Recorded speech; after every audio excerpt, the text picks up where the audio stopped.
Hello everyone. I am Crawlers and well, the state of the internet has changed while I was asleep. I just woke up to the Star Wars Battlefront subreddit and man, it is just on fire. Um, the controversy that was, the Star Wars Battlefront 2 that began a few days ago has gone completely viral at this point. I mean, it's not surprising really. It is the internet after all. Um, it was an admittedly astoundingly bad move by EA. To charge money for these crystals and thus loot boxes to basically get the better, in-game items from the start.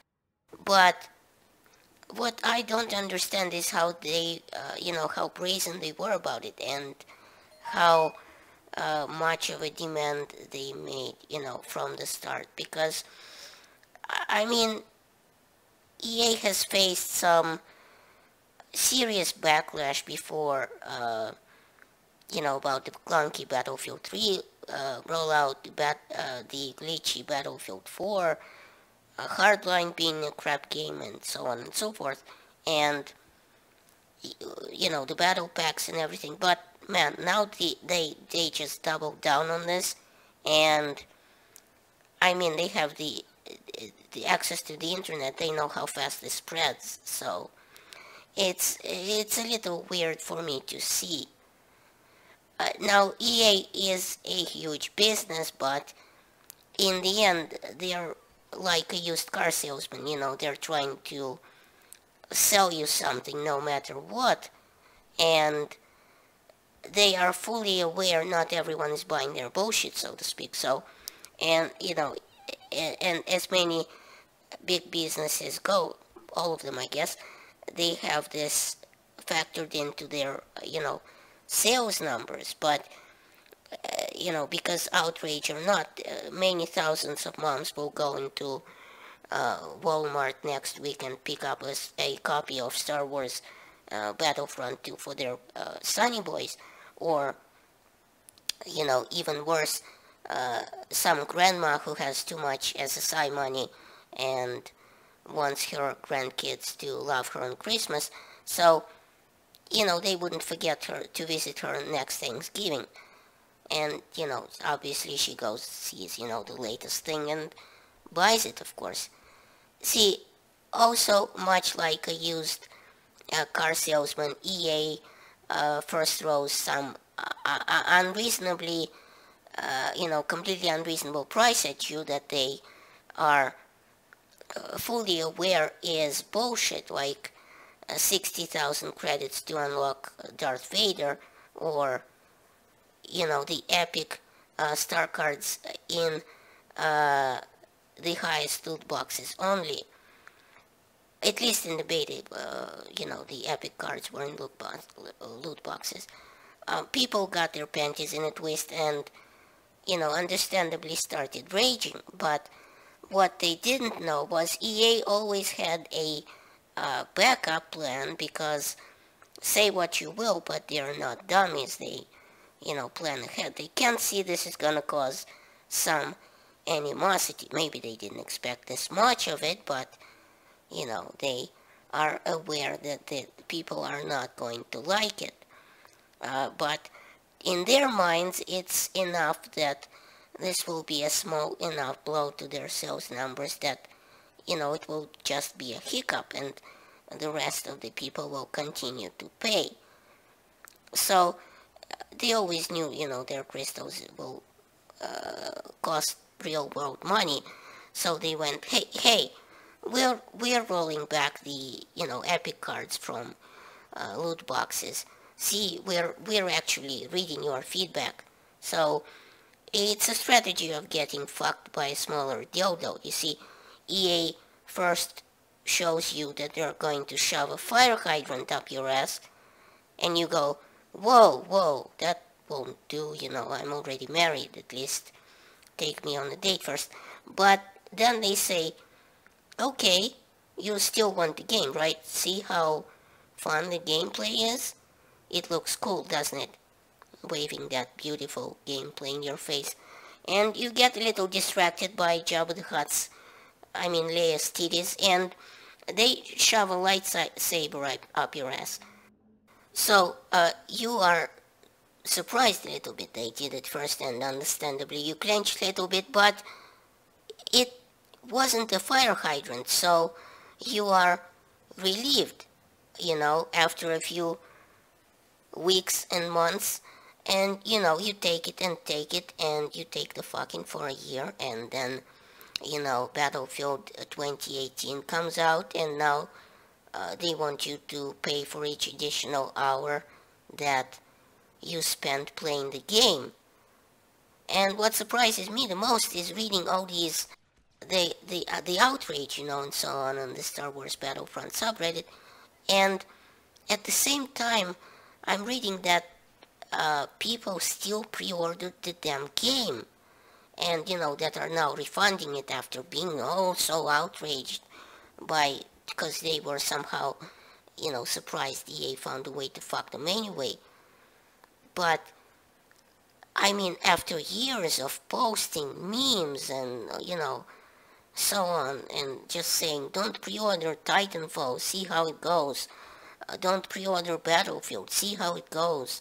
We've been burned by Bad Company 2 release, Battlefield 3 release, Battlefield 4 release, Hardline release, anything other that's come out glitchy and half-baked. And, you're part of the problem here. Yeah, because we go through this every year. You see, when you pre-order any product, like a game or whatever, you're sending the wrong idea to the publisher. You're telling them, here's my money no matter what state the game is in on release. So, no matter how long it will take to patch to a working state, and you're helping EA inflate their, quarterly profit predictions basically, and helping their stocks go up, because suddenly the investors go, hey, we got 20 million pre-orders, that's 5 million more than last year. And so the circle jerk never ends.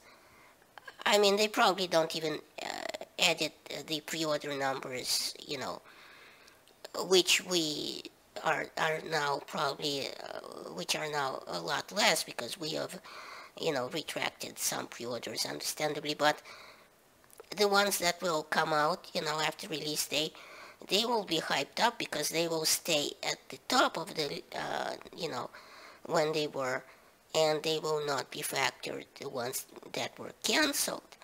And that's all that matters, really. I didn't pre-order the game, and I don't plan to.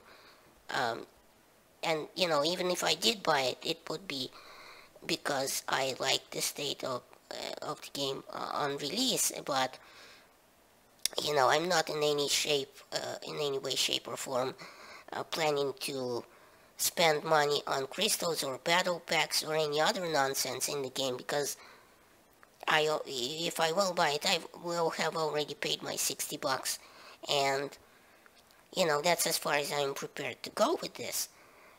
Or even if they could if they could include the player model of that cute little hamster thing from the trailer. I'd stare lovingly at the hamster poster on my bedroom wall, but I still wouldn't buy into the bonus crystals and so on.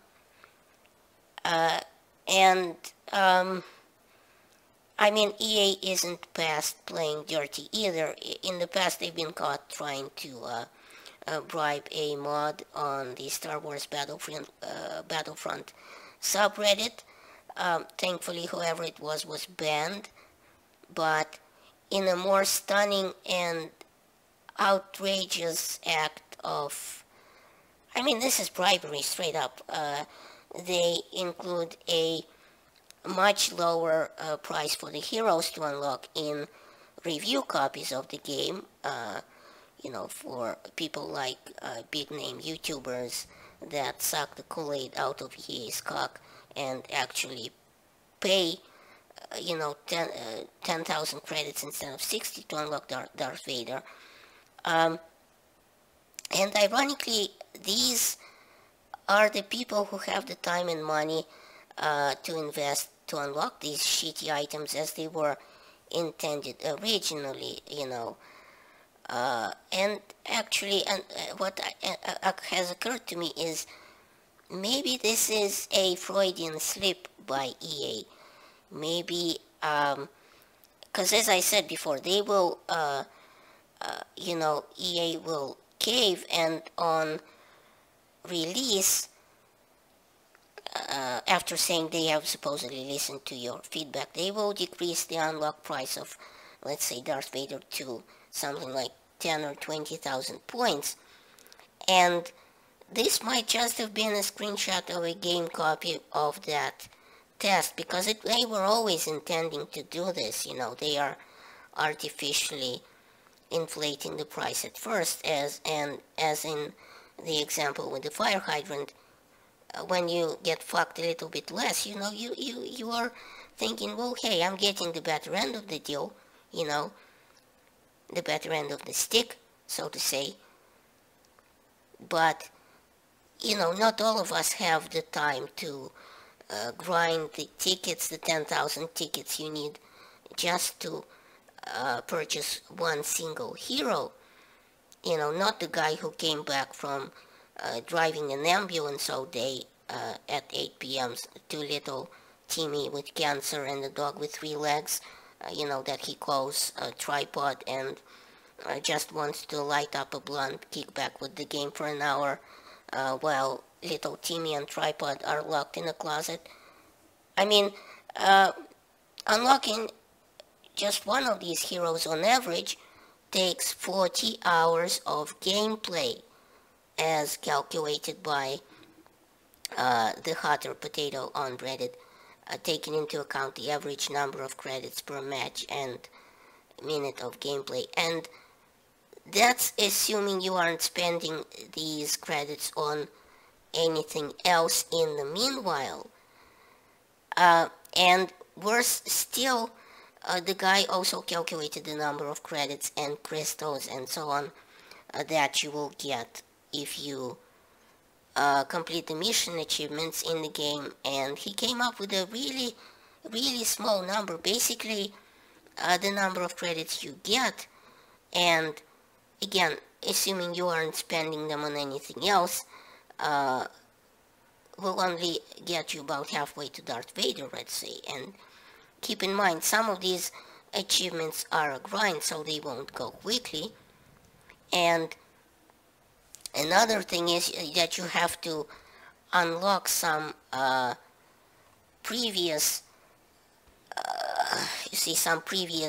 heroes in order to unlock the next ones, because they are factored in to the future achievements. So, it's a grind fest no matter what. And some of us get to play a measly, 10 hours a day, and that's just not a good deal.